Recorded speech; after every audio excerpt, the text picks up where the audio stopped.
আসসালামু আলাইকুম প্রিয় বন্ধুরা, আজকে কোরআনের ফাঁকিদেরকে নিয়ে আমরা ফলের আয়োজন করতে যাচ্ছি। এখানে ফল বলতে আসলে এখন তো আমের সিজন, আম আর হচ্ছে জাতীয় ফল কাঁঠাল, এই দুইটা নিয়ে আজকে আমাদের আয়োজন।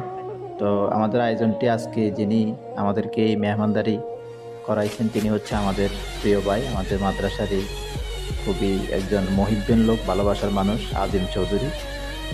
আপনারা সবাই তার জন্য দোয়া করবেন।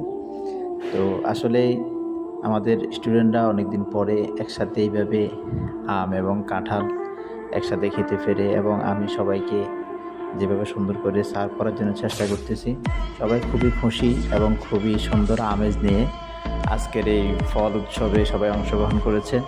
এবং আসলে ছোটো বাচ্চারা ওরকম বেশি কিছু চায় না, অল্পতে তারা খুশি হয়। তো এখানে আমাদের জন্য রুফালি আম এবং দুইটা বড় বড় কাঁঠাল আনা হয়েছে। তা আমাদের স্টুডেন্ট কম, আমাদের আলহামদুলিল্লাহ যেভাবে আনা হয়েছে আমাদের পর্যাপ্ত হয়েছে। এবং আমরা সর্বপ্রথম যে আমগুলা একটু তুলনামূলক বেশি নরম হয়ে গেছে সেগুলো খাইলাম। এরপরে একটা কাঁঠাল প্রথমে ভাঙছি, এরপরে আরেকটা ভাঙছি। তা আসলে খুবই আনন্দ হয়েছে, সবাইকে ধন্যবাদ।